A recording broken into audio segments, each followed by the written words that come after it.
Hello everyone, कैसे हैं आप सभी लोग। उम्मीद है कि अच्छे और स्वस्थ होंगे। हम भी ठीक हैं। तो स्वागत है आप सभी का हमारे चैनल माँ की लाइफ में। वैसे तो आप सभी को पता है कि माँ की लाइफ इतनी आसान नहीं होती है। पूरे फर्स्ट मंथ से लेकर पूरे 9th मंथ तक हमें हर परिस्थितियों का सामना करना पड़ता है। तो थंबनेल देख के तो आप सभी को पता चल ही गया होगा कि मैं आज किस बारे में बात करने वाली हूँ। जी हाँ, प्रेगनेंसी के समय किन किन अंगों में दर्द होने से हमें बेबी बॉय का पता चलता है और किन अंगों में दर्द होने से बेबी गर्ल का पता चलता है। चलिए इस वीडियो में जान लेते हैं। सबसे पहले अगर आप लोग वीडियो में नए होंगे तो प्लीज चैनल को सब्सक्राइब कर लीजिएगा, वीडियो को लाइक करके शेयर जरूर कर दीजिएगा और अपनी राय कमेंट देना ना भूलिएगा कि क्या सिम्टम्स आपका मेरे से मैच हुआ। सबसे पहले गलत कमेंट बिल्कुल भी ना करिएगा।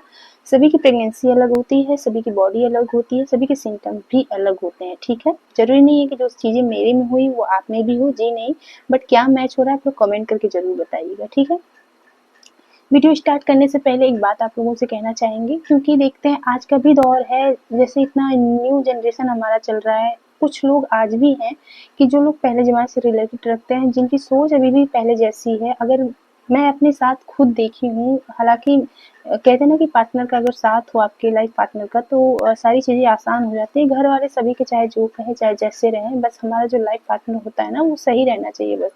कहा जाता है कि मैंने अपने साथ खुद देखा है कि मेरे पास दो, आप लोग की जानकारी के लिए बता दें कि मेरे पास दो बेबी हैं, एक बेबी बॉय है, एक बेबी गर्ल। और सबसे फर्स्ट वाला जो था ना वो बेबी गर्ल था। तो इस वजह से मुझे मुझे भी बहुत कुछ फेस करना पड़ा अपने आसपास के लोगों से, अपने घर वालों के लोगों से।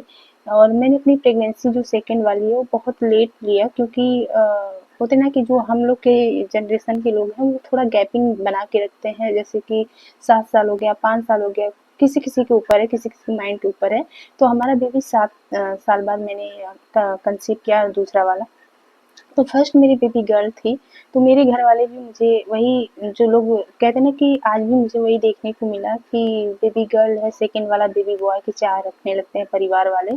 तो सभी माओ का जो होता है ना कि एक होता है खुद से कि उत्सुकता बन जाती है सेकंड प्रेगनेंसी में कि मैंने क्या कंसीव किया है, मुझे कैसे पता चलेगा, या फिर मेरे मेरे अंदर ये चीज़ें दिख रही हैं तो क्या मैं बेबी बॉय को कंसीव की हूँ या बेबी गर्ल को। अपने आप से श्योर होना चाहती हैं। बट गलत कमेंट बिल्कुल भी ना करिएगा। मैं बेटा-बेटी में कोई अंतर नहीं बता रही। भगवान जी के हाथ में सभी है कि जो वो देना चाहेंगे वो वही देंगे। बट मैं सभी के लिए प्रे करूँगी भगवान जी, जिनकी जो मनोकामना है वो पूरी हो जाए। क्योंकि आज के जनरेशन में कहते हैं ना कि जो हमारे दौर चल रहे हैं ना उसमें सिर्फ 2 बेबी सभी की कहते हैं कि बन सकता है कि हमारे 2, हम 2 और हमारे 2, एक बेबी गर्ल हो जाए, एक बेबी बॉय हो जाए। हालाँकि दोनों बेबी की चाह रखती है, तभी एक कहते हैं ना कि फैमिली कंप्लीट होती है। तो चलिए वीडियो को में लास्ट तक जरूर बने रहिएगा और बताइएगा कि क्या आपका हमसे मैच हुआ। ठीक है, सबसे पहला जो लक्षण है पेड़ों में दर्द। जी हाँ, अक्सर आप लोग अपने घर के बड़े बुजुर्गों से सुने होंगे कि पेड़ों में दर्द अगर हो रहा है तो बेबी बॉय होने का संकेत होता है। चलिए मैं अपनी प्रेगनेंसी में बता देती हूँ कि मुझे क्या संकेत मेरे बेबी बॉय के टाइम पे मिले थे। ठीक है, कहा जाता है कि अगर आप बेबी बॉय को कंसीव की रहेंगी तो आप में हल्का-हल्का दर्द आपको फर्स्ट मंथ की जर्नी से लेके पूरे 9th मंथ तक के सफ़र में आपके साथ चलता रहता है। क्योंकि मैंने अपनी प्रेगनेंसी में देखा है, मेरी बेबी गर्ल के टाइम पे मुझे ऐसा कोई लक्षण नज़र नहीं आया था।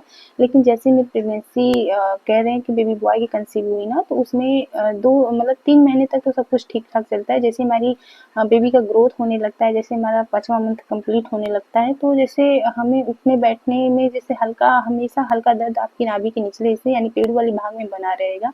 और इससे सारे बुजुर्ग लोग तर्क लगा लेते हैं कि क्या आने वाला है। अक्सर जो बेबी बॉय होते हैं ना वो पेड़ों के निचले हिस्से में रहते हैं, उनकी पोजीशन वही रहती है, तो इस वजह से हमें कमर लेके पेड़ों लेके दर्द हल्का-हल्का बना रहता है। अगर ये मेडिसिन से, आपके डॉक्टर कंसल्ट से भी अगर ये नहीं ठीक हो रहा है, हल्का-फुल्का लगा रह रहा है, तो ये बेबी का और होता है, जो मेरी प्रेगनेंसी मेरे बेबी बॉय के टाइम पे हुआ था। बट मैं ये कहना चाहूँगी कि ये मेरी प्रेगनेंसी में हुआ था। आप में क्या हो रहा है आप लोग कमेंट करके ज़रूर बताइएगा। ठीक है?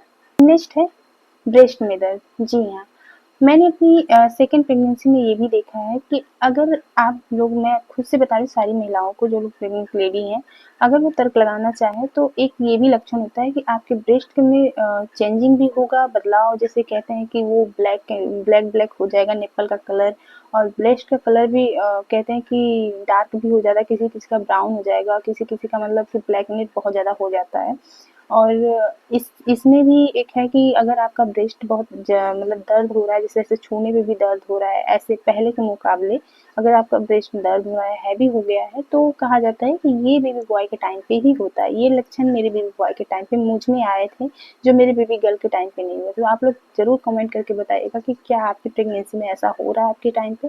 अब नेक्स्ट है रीढ़ की हड्डी में दर्द। जी हाँ, एक ये भी दर्द होता है कि अगर आप लोग बेबी बॉय को कंसीव की रहेंगी, तो ये जो आपका पीछे वाली मेन हड्डी होती है रीढ़ वाली, उसमें दर्द बहुत ज़्यादा होता है। उठने बैठने चलने में भी मतलब जैसे लगता है ना कि उठ रहे हैं तो भी दर्द हो रहा है, बैठ रहे हैं तो भी दर्द, जैसे कोई चिल्लिकपन हो जाता है। इस तरह का अगर दर्द आपको हो रहा है तो एक बेबी बॉय होने का संकेत होता है, क्योंकि ये मेरी प्रेगनेंसी के संकेत समय मुझे हुआ था मेरे बेबी बॉय के टाइम पे। अक्सर जो बेबी बॉय होते हैं वो कमर पकड़ के पूरी रहते हैं। और मैं ये नहीं कह रही हूँ कि ये देखिए एक तुक्का है जो हर किसी प्रेगनेंसी में लोग लगाते हैं, इसका कोई साइंटिफिक प्रूफ नहीं है कि ये होने से बेबी बॉय हो सकता है। जी नहीं, देखते हैं कभी-कभी सामने वाले के सारे सिम्पटम्स अलग होते हैं तो उनको अलग हो जाता है, और सेम चीज़ें होती है, किसी-किसी को बेबी गर्ल हो जाती है, किसी-किसी को बेबी बॉय हो जाती है। तो सभी हार्मोन्स पे डिपेंड करता है और सभी की बॉडी पे भी डिपेंड करता है कि कभी-कभी बॉडी की जिस लेवल की रहती है उस हिसाब से हमें हार्मोन्स भी रिलीज होते हैं और दर्द भी बना रहता है।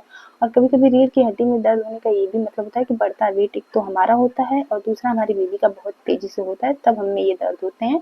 लेकिन ये जितने सिम्पटम्स मैंने बताए ये मेरे बेबी बॉय के टाइम पे हुआ था। बाकी आप लोग ज़रूर बताइएगा कि इनमें से क्या आपका मैच हो रहा है, ठीक? और अगर वीडियो अच्छी लगी तो प्लीज़ चैनल को सब्सक्राइब कर लीजिएगा, वीडियो को लाइक करके शेयर ज़रूर कर दीजिएगा, ठीक है? Bye bye.